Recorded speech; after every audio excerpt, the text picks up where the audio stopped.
Your pieces are always inspiring and appropriate. Thank you.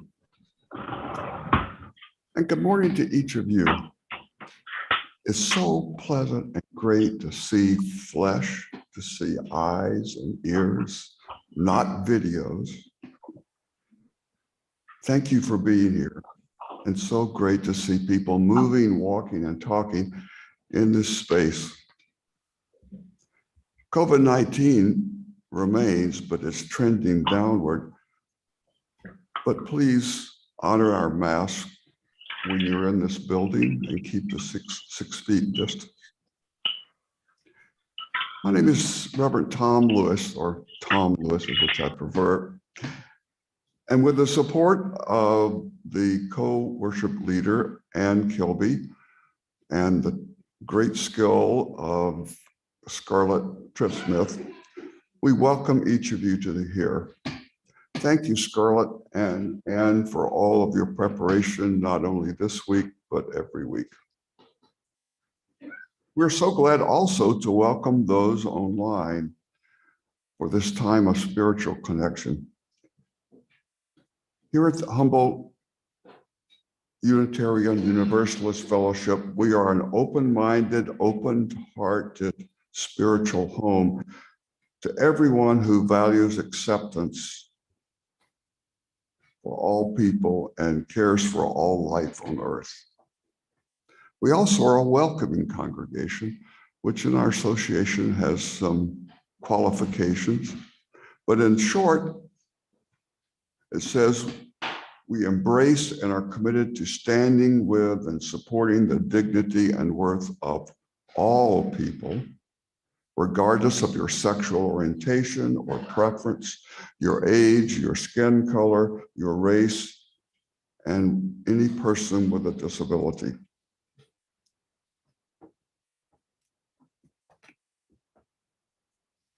Good morning. As Tom said, I'm Ann Kilby,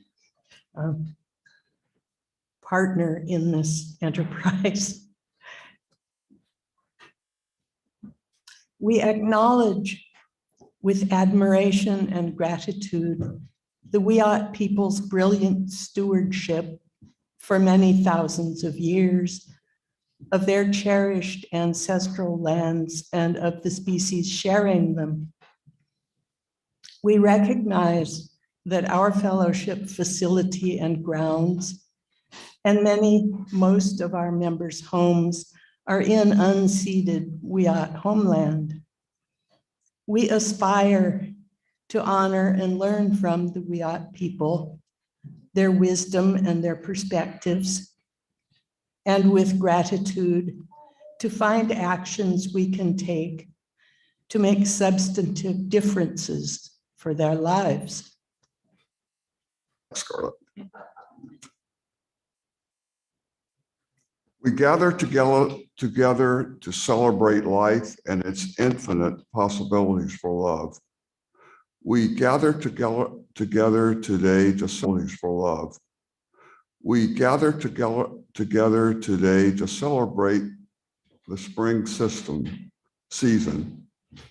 Celebrate the spring season. And we gather because we need each other and are better for it.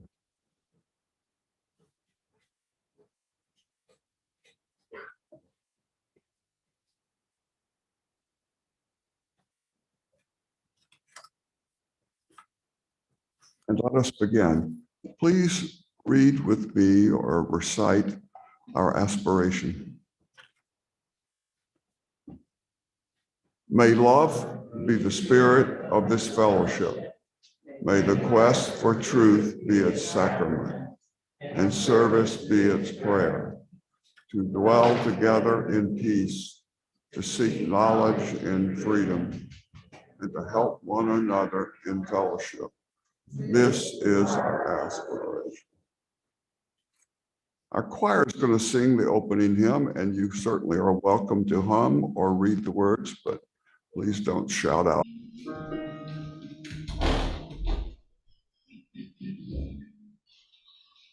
Come, come, whoever you are, wander, worshiper, lover of living. Ours is no caravan of despair. Come, yes, again, come. Come,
Would any children of any age or adults who would like to come closer, please come forward. I have a story. You know, there are many kinds of stories. Some are true and some are not true. Some actually happened and some have not happened, but only in the mind of the writer. But this morning, the story is true and it actually happened.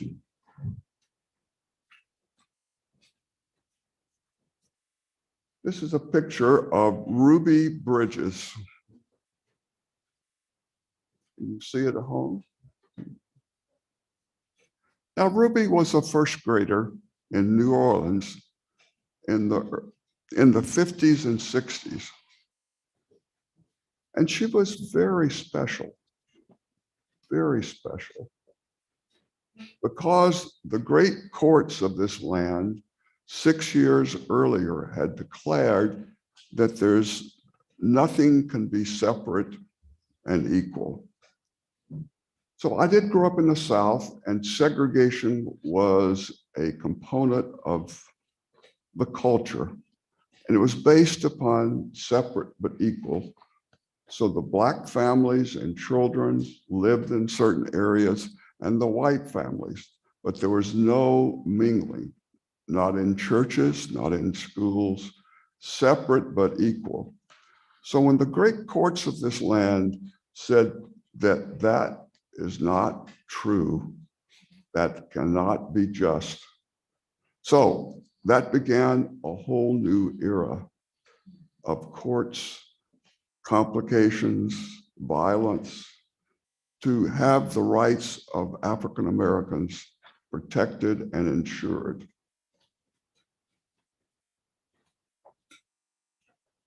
Well, by the way, I have two wonderful books from my library system, and Ruby Bridges wrote both of them. One is more detailed and more for adults, and this one is more for the younger set of people. So Ruby and her family lived in Mississippi, and it's hot and humid in Mississippi. And what they did as a whole family was they were sharecroppers.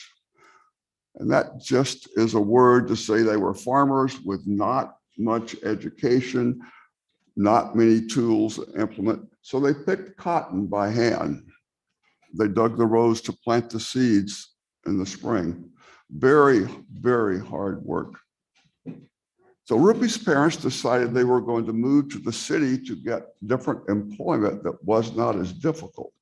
So they moved to New Orleans. And they lived in a segregated neighborhood. So after 1954, which was in the great courts of this land, said that the South, mostly because that's where segregation was, had to integrate their schools.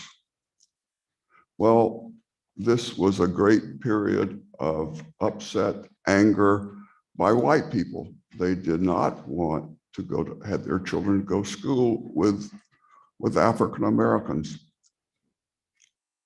So, but finally, after 6 years, New Orleans came up with a plan with their school system, how to integrate. It took 6 years and a lot of resistance and legislation to prevent this from happening.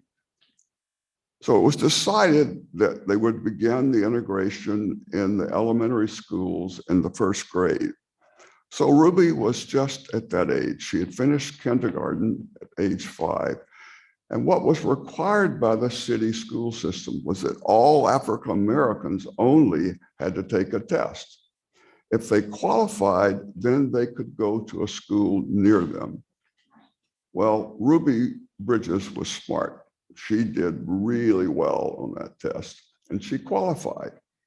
So now she could go to a school 3 blocks away rather than 2 miles away. But Ruby was the only child in the first grade, African American, that qualified.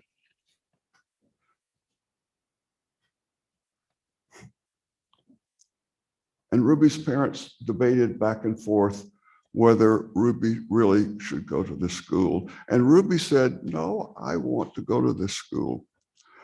So November the 14th, 1960, it was decided and agreed upon that Ruby would go to school for her first day. Now, Ruby was the only child, African-American, that was going to this school. And she knew that, but she was so excited about having a nice, clean, starched dress that she was excited to go to school. But there were a lot of white people who hated that. They screamed and shouted at her. They even spit at her. So she needed 4 federal police officers in order to go to school safely.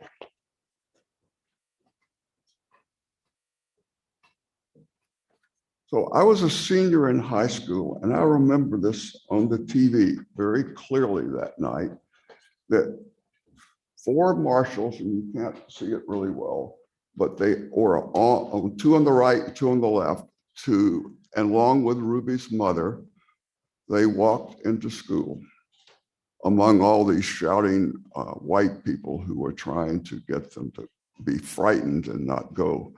So Ruby and her family were very courageous, very courageous. So the school she went to was William Frantz, F-R-A-N-T-Z. And this was a very tense day, as you might imagine, for Ruby, for the school officials, for the teachers. But what saved the day was Ruby's teacher. Ruby's teacher loved her. Her name was, pardon me, Barbara Henry. So all that school year, Ruby was the only student in that classroom. They never missed a day, either one, for illness. And they created a lasting bond and relationship that still exists to this day. For this wonderful woman agreed that segregation was wrong, and she was going to teach Ruby everything she could teach her, like she did white people, white children. There was a price that Ruby's parents paid. Ruby's father lost his job, he was fired. And there was violence that broke out in the city. Ruby was never injured, but they had to have special guards around their house because of the fear of being attacked by Ku Klux Klan. So this family was tremendously courageous. I love this quote in the book that Ruby said after she had been going about a week to school. The people in the mob had hatred toward me solely because of the color of my skin. A 6-year-old child saying it so simply and so directly. That was 72 years ago. Where's the hope today? I do think there's hope.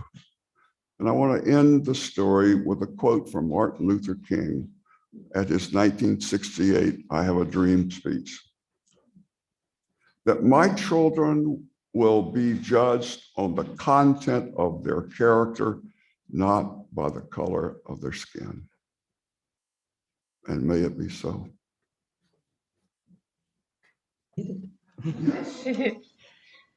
Now, it's our custom that children would then go out to special activities.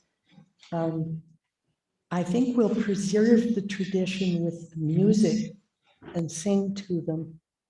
That is, we won't sing, but Annette will play.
Fellowship, we want to recognize and honor each other's heartfelt joys and concerns.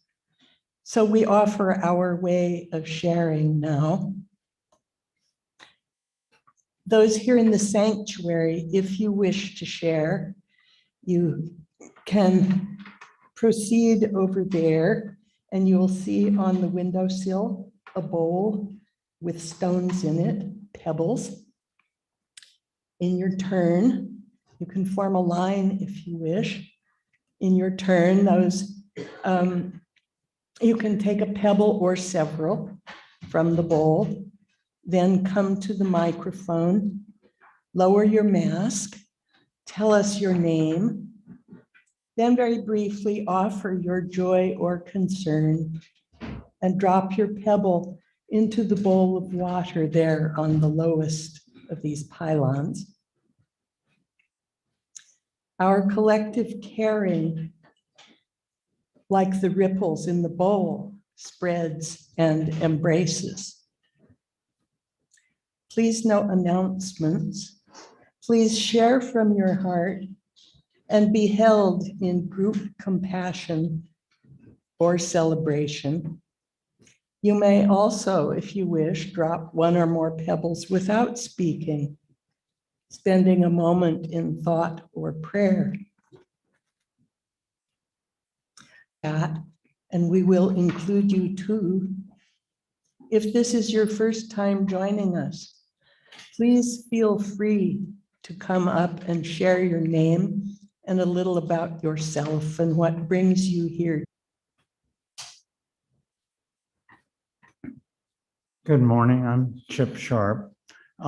This first pebble is for all the people in the world who are struggling close or far with the horrors that are happening in and around Ukraine now. Both those people who are committed to the idea that war is never an answer, and those people who have accepted that war is necessary in this. So I want us to open our hearts to this wide divergence of attitudes and opinions about this, but stand for peace. This pebble is for Taya Gass. I know that she was at St. Joe's Friday afternoon still. I'm not sure where she is now, but I dearly love Taya Gass. She's one of the first people I met when I came here in 1973. And I really treasure her and wish her the very best.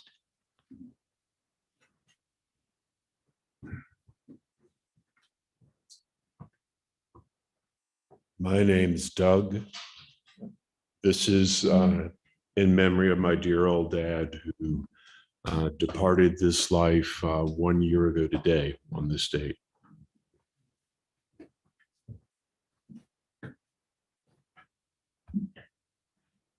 I'm Birdie, and I dropped this pebble because in this time of turbulence and pandemic and war and political upheaval and all, it's like up to here. And last night, I got some relief. I went to see Something Rotten up at HSU.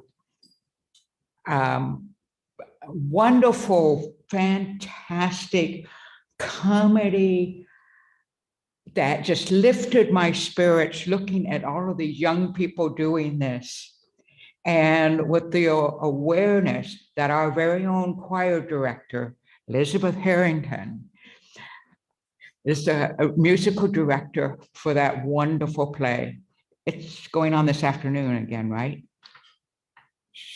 Anyway, just thank you for having such a thing in this community, because I needed it.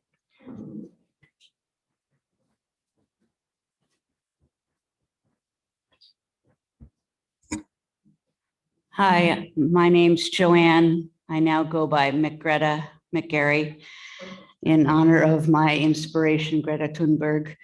But another inspiration that I'd like to drop a pebble for in his honor is Sir David Attenborough, another wise elder who is reminding us constantly about the blue marble we live on. And so in my tradition here at the fellowship, I drop my blue marble for our planet and for our lives in the future. May we learn quickly to adapt so that we can survive and thrive on this beautiful place, Mother Earth.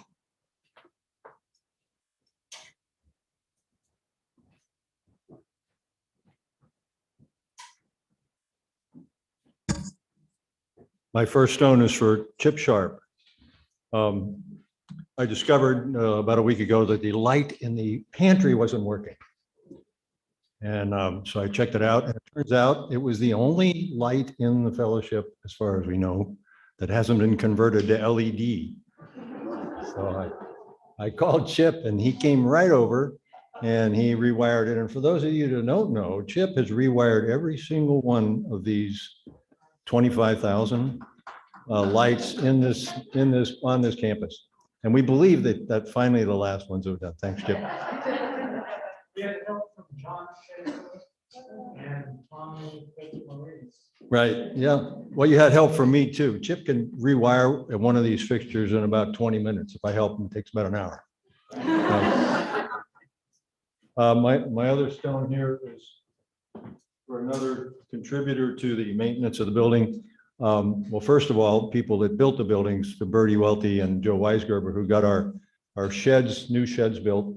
But this is for Bob Bronkel, who came the last 2 weekends and finished the wiring on those sheds, and the lights and everything else are working. Not easy, but and boy, that guy knows a lot about that stuff. Thanks a lot.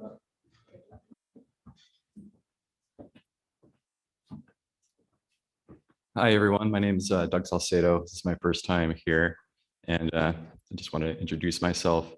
I have two stones. One stone is to represent the lives that we touch, either unknown or known.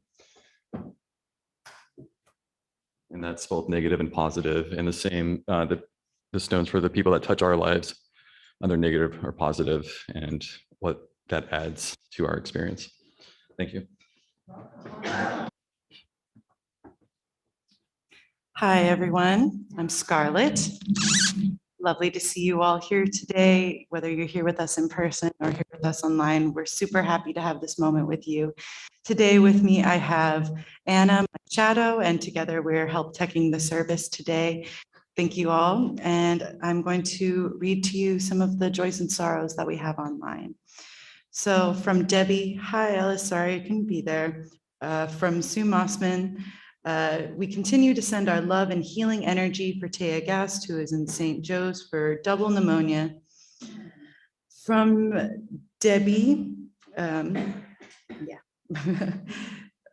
gratitude for the per year water who delivers on Sundays when my tank is empty. From Stephen Satong,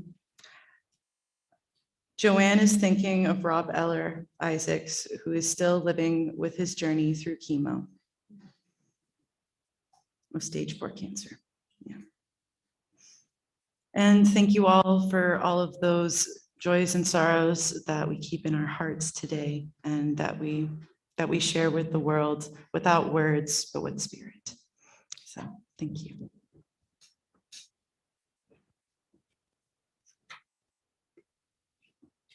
Thank you for sharing from your hearts and building community.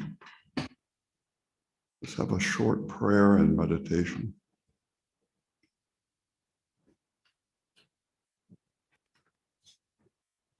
Great Spirit, all powerful, all knowing,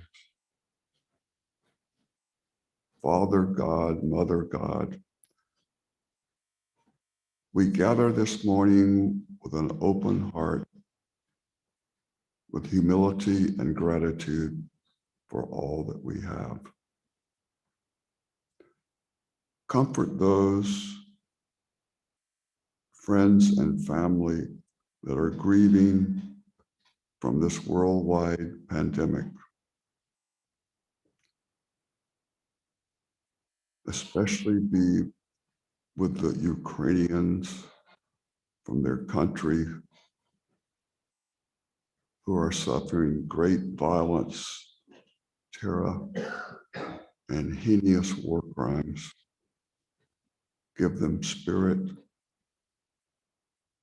help them to be strong and stand together. Renew hope in our hearts this spring as the flowers and buds continue to burst out.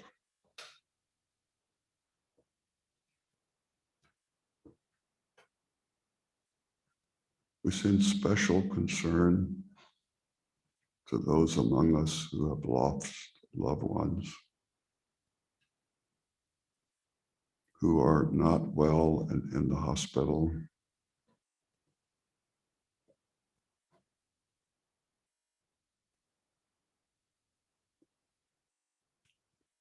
And others that need our support and their strength.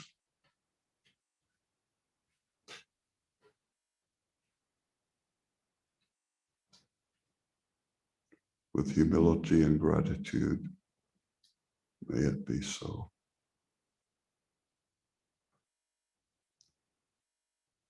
I'd like us just to take a minute or two to really bring all of you, all of us, into our bodies and into our gathering.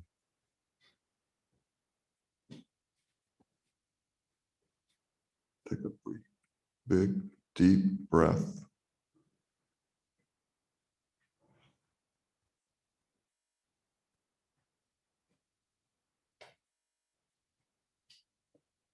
And another.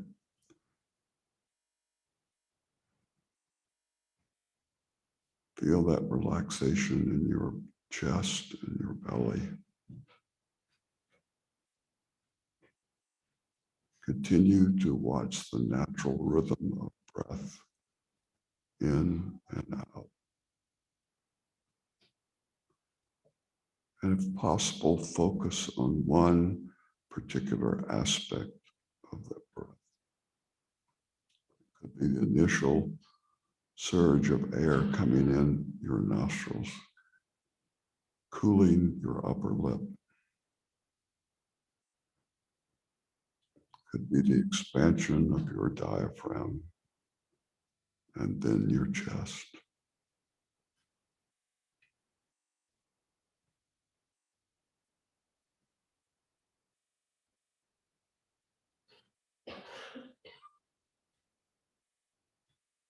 Feel that air and oxygen as it comes into your body,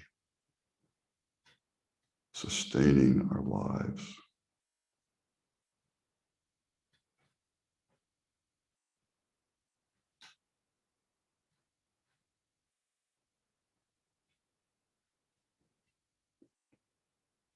And continue to breathe, just being a spectator,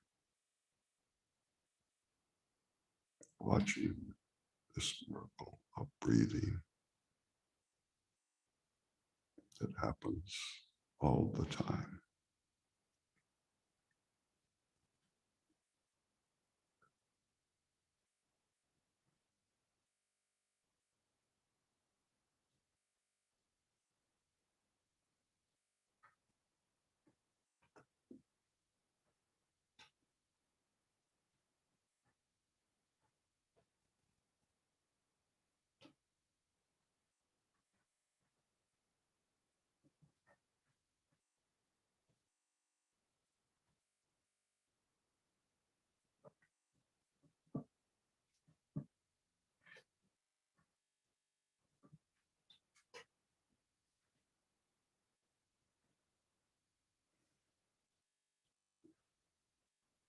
and know that you can go at any time into this place to simply be.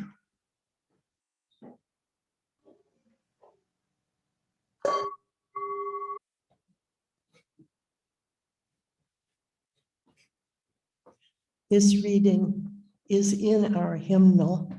It's number 648.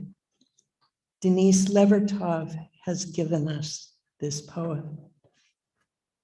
It's called Beginners.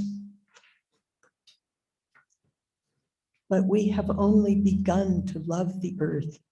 We have only begun to imagine the fullness of life. How could we tire of hope? So much is in bud. How can desire fail? We have only begun to imagine justice and mercy. Only begun to envision how it might be to live as siblings with beast and flower, not as oppressors. Surely our river cannot already be hastening into the sea of non-being. Surely it cannot drag in the silt all that is innocent. Not yet, not yet. There is too much broken that must be mended. Too much hurt that we have done to each other that cannot be forgiven. We have only begun to know the power that is in us if we would join our solitudes in the communion of struggle.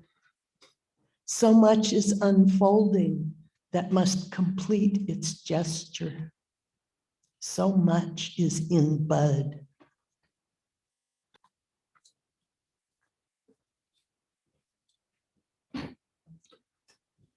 Don't worry, just be guilty. Liberty and justice for all.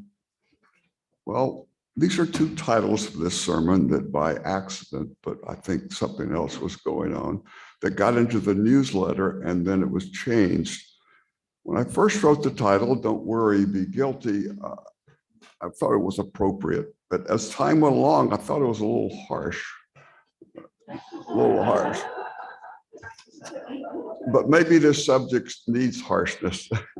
So liberty and justice for all. So take your pick. It was certainly a mistake, but it certainly had some reason behind it, I guess.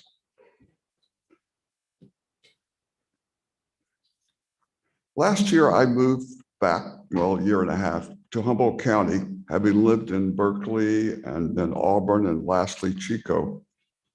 The first time I attended or re-attended, I guess, I was a member for a long time of HUUF.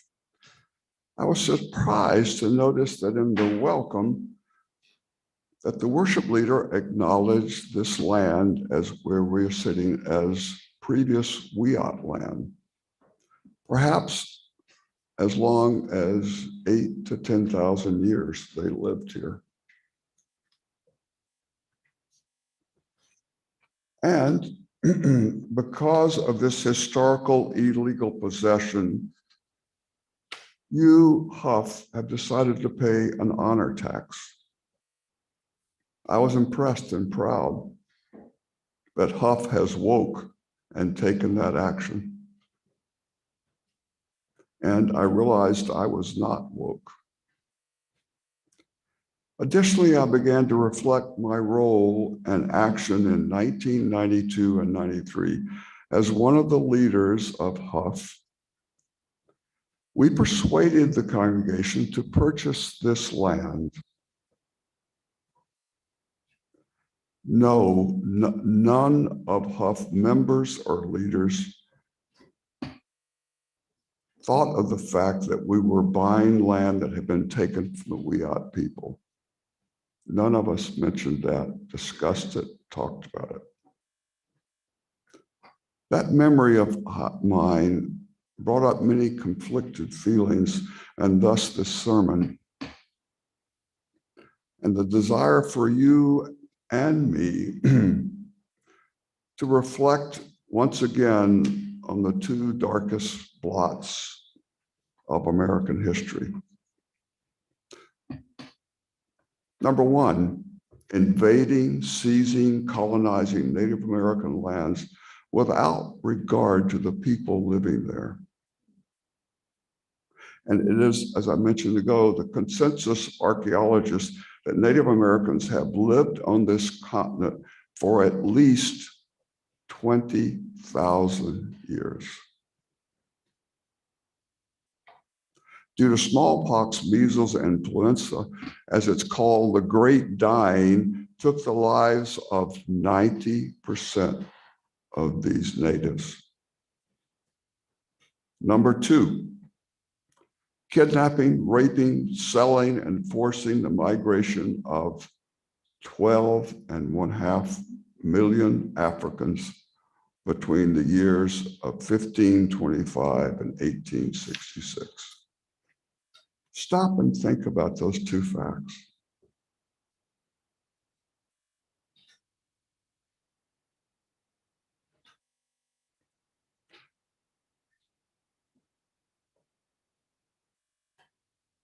I think we need to worry, not be guilty. I will spend most of my time this morning with the consequences of the mass movements of Africans, resulting in so many injustices that are commonly visited even today, March 2022. So I want to make three brief points. I'm not going into great depth in the first two because it's so obvious. So what's the problem? Racism, of course. Why is racism a problem? Number two, I think the answer is plain. Very plain. Black Lives Matter, school integration, segregation. I could go on for hours and hours. So number three, what needs to be done about racism, predominantly by white people, to bring justice for all and stand as one nation.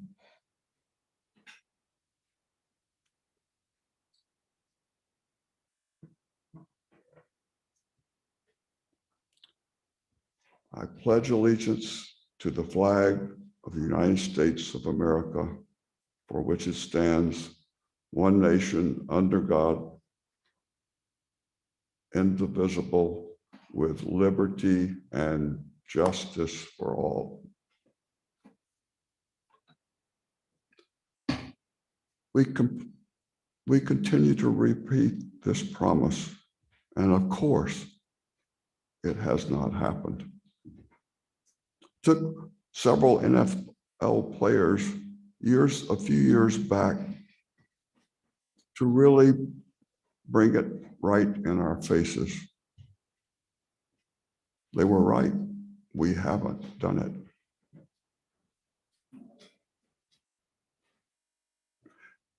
This pledge to the flag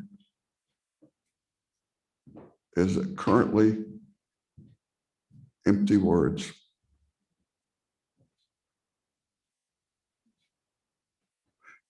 But it really should be a promise, a commitment to creating a system of laws and courts that brings justice to all. And of course, our Pledge of Allegiance to the flag is just a shortened version of our two founding documents, the Declaration of Independence and our Constitution.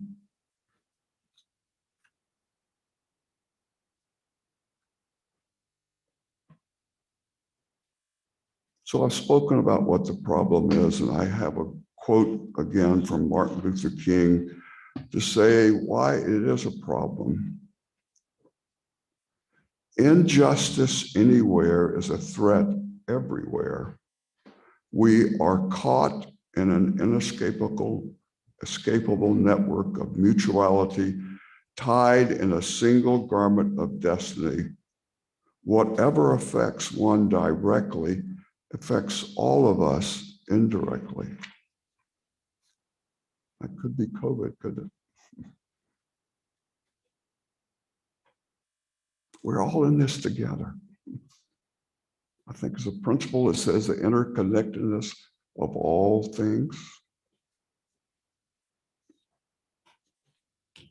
So, what to do about this problem? Racism has affected all of us. So, what's it going to take?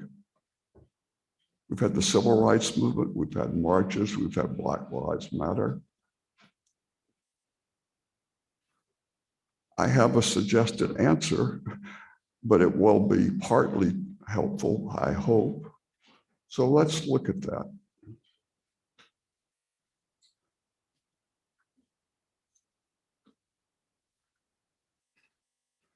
A guide to help us bring it back a little lighter, simplified terms, by a Unitarian Universalist minister, Robert Fulghum. And the title of it, All I Really Needed to Know, I Learned in Kindergarten. Such a simple concept. In this book, Fulghum shows how the simple lessons that are taught preschoolers, kindergartens, frequently in the sandbox, are the very foundation of societal and cultural norms that underpin the laws of this country. Here are a few. Don't take things that are not yours. How many people learned that as a kid? Play fair. Don't hit people or throw bombs on them. And say you're sorry when you hurt someone. How many were taught that by their family? These are basic behaviors that should be routinely practiced for a just, peaceful, and lawful society. This country has not treated the descendants of former slaves with justice.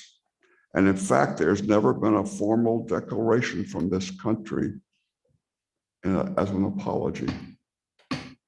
12 million Africans were taken and kidnapped, forced into labor, separated their families. And this country has never formally apologized.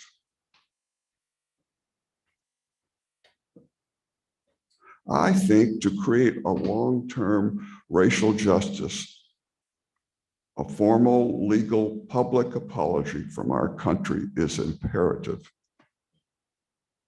The US federal government, not the states or cities, must make restitution a redress of the wrongs inflicted on Africans.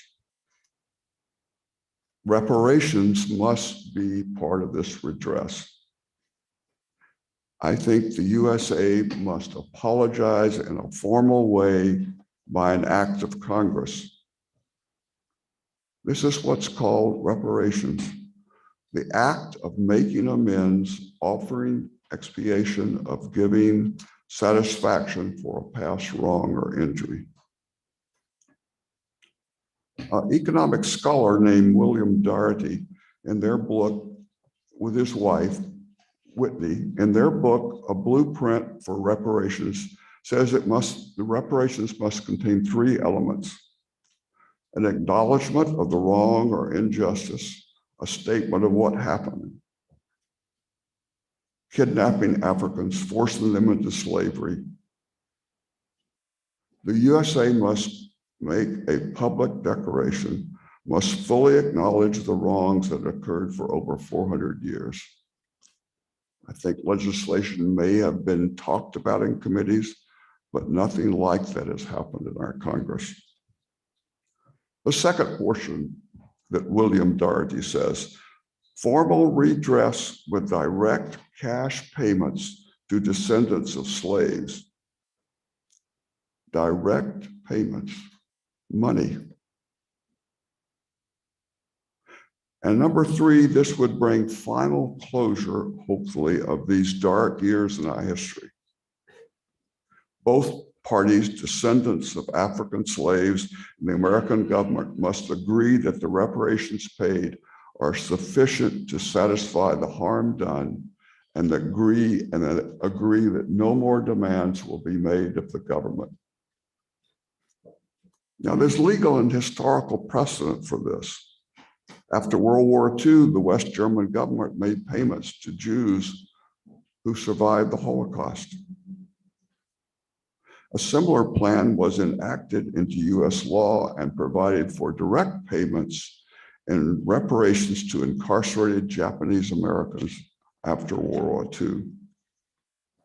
And more recently, after the apartheid government in South Africa, it was called Truth and Reconciliation Program, made direct payments to the victims and also required police in some districts and cases to face their victims and publicly apologize. More recently, even, the Board of Supervisors of Evanston, Illinois became the first US city to pass legislation for direct payments of $400,000 to 16 Black residents who faced housing discrimination. And even last week, California has passed with a task force. Now, this is a big deal as California's reparations effort is the first of its scale and is likely to serve as a model for the rest of the nation. Not to mention, though, that Tuesday's decision was highly contentious. The Committee of 9 had won for reparations 5-4, so it was not by consensus. Another big reason that William Darity says is that the wealth differential of African Americans and of whites is huge. African Americans are 13% of the USA population, but only 2% of the wealth. 3 white males like myself, older white males, Jeff Bezos, Bill Gates, and Warren Buffett own assets equivalent to 80% of all the Blacks in this country. I'm not sure, but I bet those 3 men had wealth in their families. They could go to college, they could start a business. 1/3 of the world's wealth is owned by USA residents, and whites own 90% of that wealth. So this could be very important, or would be important, and maybe a game changer to give descendants of African American slaves enough to send their children to college that can't afford it now. So in summation, it seems to me that reparations seems to be finally coming alive politically. I call on us to capitalize on that political will. We've had a long history of protesting in the streets, standing up for justice. I think reparations is a good beginning to make that turn, to really bring justice to this country. Talk with your friends, keep this alive. Educate them as to why this is necessary. Read up on it. After all, we know how to act when we have hurt someone. We learned it in kindergarten. Say you're sorry and offer an authentic apology and pay for any damages to that toy that you broke.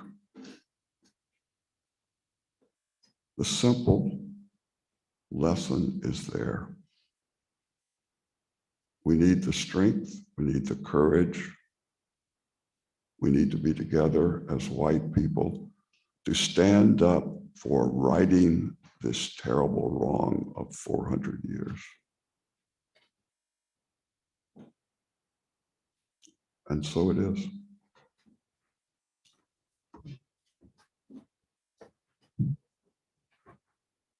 Oh, the choir is singing again. Oh, I woke up this morning. Hum along or speak the words.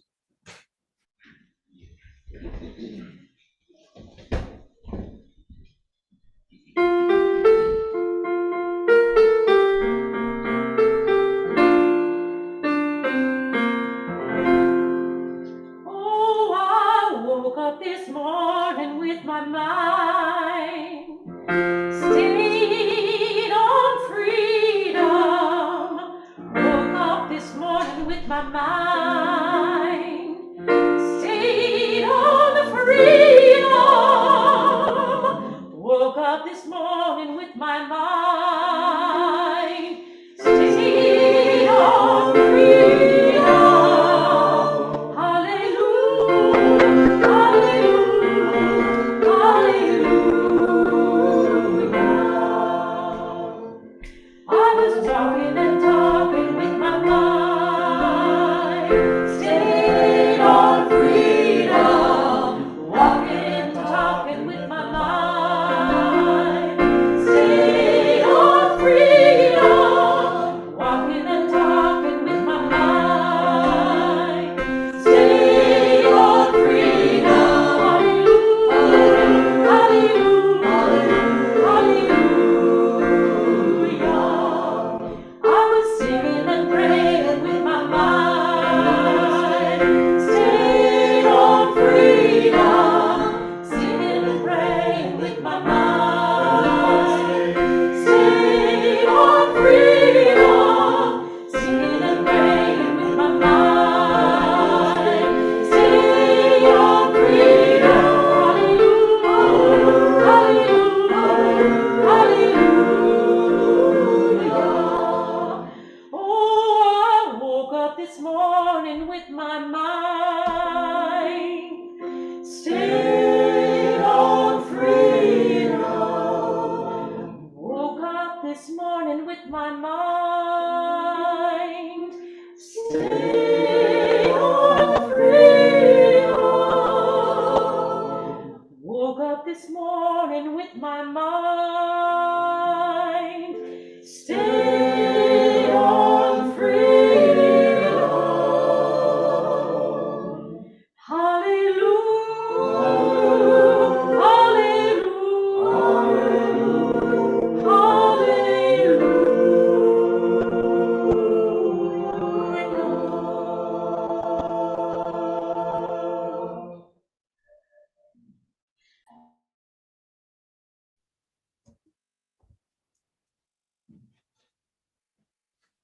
Thank you so much to the choir and to Elisabeth for that.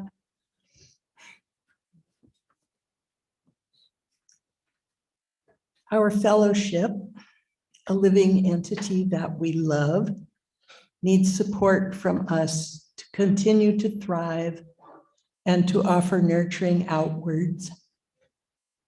For those joining online, we're very glad that you've joined us. A slide will show options for contributing to our fellowship's financial health. For those here, for considerations of safety, we don't pass the basket, but rather place the basket so that you can put cash or check as you wish in the basket as you leave today. Please make checks out to HUUF. You may also use Venmo by scanning the QR code on the order of service to donate. Your generous offerings will be gratefully received, and Annette Gurnee will bless us with music now.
And once again, thank you, Annette. We are grateful for the gifts offered today, and we rejoice in the connections among us all.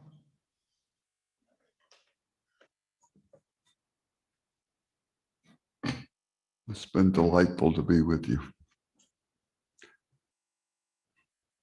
We extend, since we find the proper tool, we extinguish this chalice, but not the warmth and light within each of your hearts. Carry that out there. Bring peace to your corner of the world. Bring justice to yourself and to this community. And may it be so. Shalom. Assalamu alaikum. Blessed be. Ashe. Aho. Amen. Namaste. And now, as we join hands symbolically, go now in peace.